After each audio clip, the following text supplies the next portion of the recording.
এখন চহৰত এটা পৰিয়াল আছিল। পৰিয়ালটোত মাত্ৰ 3জনেই সদস্য আছিল, পতি পত্নী আৰু তেওঁলোকৰ 5মহীয়া এটা কেঁচুৱা। কৰোনা ভাইৰাছৰ বাবে দেশত লকডাউন চলি আছিল। এই দুখীয়া পৰিয়ালটোত মাক এখন হস্পিটেলৰ নাৰ্ছ আছিল আৰু দেউতাকে সৰু সুৰা কাম বন কৰিছিল আৰু যেনে তেনে জীৱন নিৰ্বাহ কৰি আছিল। হঠাৎ গম পালে যে ৰোগীৰ চিকিৎসা কৰি সেই নাৰ্ছগৰাকীৰো ভাইৰাছৰ সংক্ৰমণ হ'ল আৰু তেওঁক লগালগ এডমিট কৰাই দিলে। আৰু এইটো খবৰ যেতিয়া ঘৰলৈ আহিলে তেতিয়া মানুহজনৰ বহুত চিন্তা হ'বলৈ ধৰিলে। মানুহগৰাকীৰ নাম জ্যোতি, মানুহজনৰ নাম নিখিল আৰু কণমানিজনীৰ নাম মাইনা আছিল। জ্যোতিয়ে নিজৰ কণমানিটোৰ চেহেৰা প্ৰায় 1 মাহ দিন দেখাই নাছিল। এইটো বয়সত শিশুক মাত্ৰ মাকৰ গাখীৰেই খুৱায়, কিন্তু সেই পৰিস্থিতিত এইটো সম্ভৱ নাছিল। সেইবাবেই গৰু গাখীৰেই খুৱাবলগীয়া হৈছিল। সেইবাবে নিখিলে যেনে তেনে ওচৰ পাজৰে মানুহৰ ঘৰৰ পৰা কণমানিটোৰ বাবে কিবা নহয় কিবা এটা ব্যৱস্থা কৰিছিল। কিন্তু 5 দিনমানৰ পাছত নিখিলে ক'তো গাখীৰৰ ব্যৱস্থা কৰিব নোৱাৰিলে। তেওঁ বহুত চিন্তাত পৰিব ধৰিলে যে মই বাৰু যেনে তেনে ভোকত থাকিব পাৰিম, কিন্তু এই 5মহীয়া কেঁচুৱাটো বাৰু কেনেকৈ ভোকত ৰাখিম।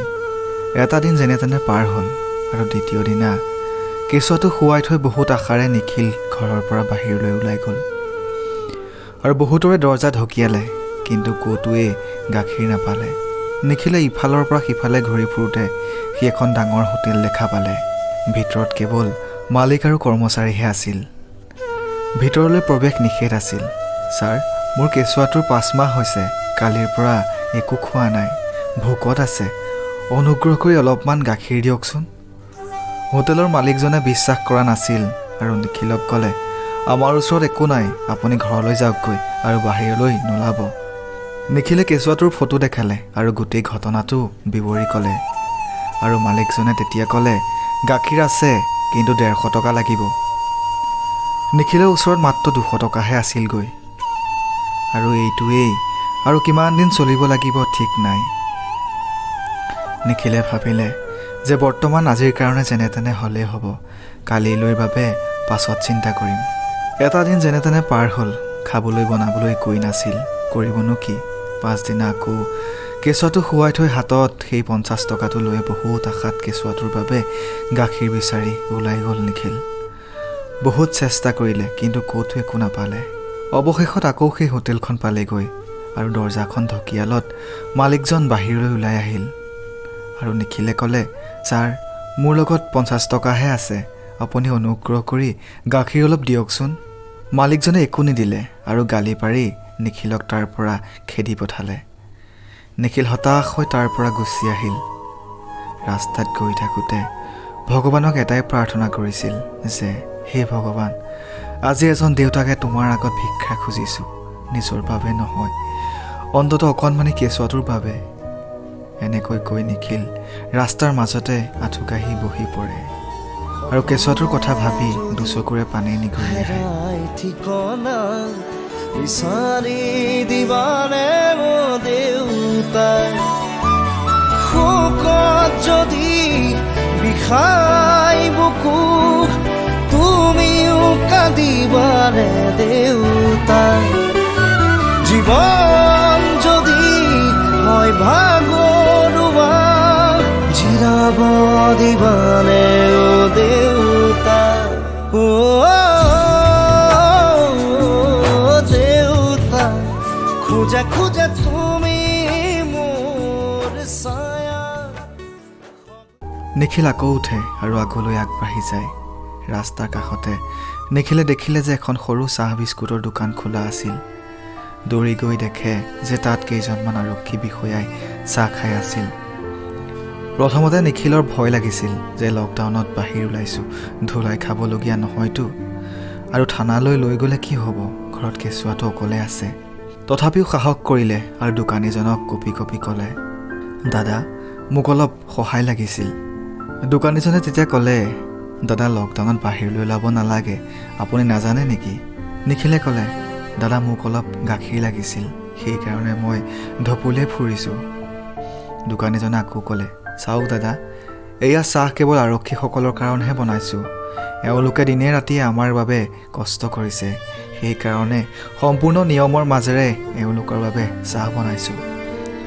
অন্য কোনো ব্যক্তিৰ বাবে ইয়াত প্ৰৱেশ নিষেধ আছে। চকু পানীৰ সৈতে নিখিলে ক'লে, দাদা, এজন বাপেকে আজি আপোনালোকৰ আগত ভিক্ষা বিচাৰিছোঁ। মোৰ 5 মহীয়া কেঁচুৱাটো ঘৰত অকলে আছে। মোৰ মানুহগৰাকী নাৰ্ছ হয় আৰু তেওঁৰ ৰোগী চিকিৎসা কৰি ভাইৰাছৰ কবলত পৰিছে আৰু এডমিট হৈ আছে। কেঁচুৱাটোক গাখীৰ অকণমান দিয়া মানুহো নাই। কথাটো শুনিয়েই চাহৰ দোকানীজনৰ চকুলো বাগৰি আহিল। তাত চাহ খাই থকা বিষয়া সকলো থিয় হৈ গ'ল। দোকানীজনে আৰক্ষী বিষয়াকেইজনক ক'লে, তাৰ আপোনালোকে যি কৰে, কেছ কৰিলেও কৰক, জেইললৈ নিলেও নিয়ক, মোকে নিয়ক, কিন্তু এই মানুহজনক যাবলৈ দিয়ক। আৰক্ষী বিষয়াকেইজনে চাই আছিল আৰু এইফালে দোকানীজনে ফটাফট 2 লিটাৰ গাখীৰ বান্ধি দিলে আৰু নিখিলৰ হাতত দি দিলে। নিখিলে ক'লে, দাদা, মোৰ হাতত মাত্ৰ 50 টকাহে আছে। এতিয়া এইটোকে লওকচোন, মই পইচা পালে আপোনাক দি যামহি। কি, মাত্ৰ 50 টকা? মানে তুমি নিজেও একো খোৱা নাই? নিখিলৰ আকৌ চকুলো বৈ আহিল। দোকানীজনে বিস্কুটৰ লগতে আৰু অলপমান খোৱা বস্তু নিখিলৰ হাতত দিলে আৰু ক'লে, এয়া লোৱা আৰু ঘৰলৈ যোৱা।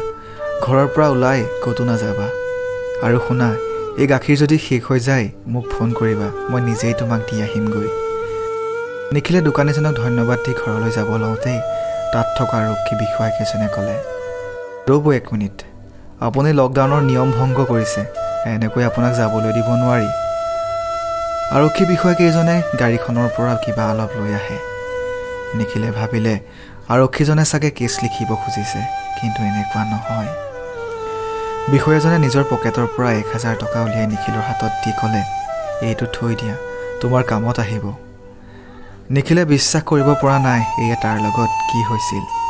নিখিলে আকৌ সেই দোকানীজনৰ কাষলৈ যায় আৰু কয়, দাদা, আপুনি এইটো ৰাখি থওক অনুগ্ৰহ কৰি। কিন্তু দোকানীজনে ক'লে, মই এয়া গাখীৰ তোমাৰ 5 মহীয়া কেঁচুৱাটোৰ বাবেহে দিছোঁ। সৰু ল'ৰা ছোৱালী ভগৱানেই ৰূপ হয় আৰু ভগৱানক গাখীৰ খুৱাবলৈ বাৰে বাৰে সুবিধা পোৱা নাযায়।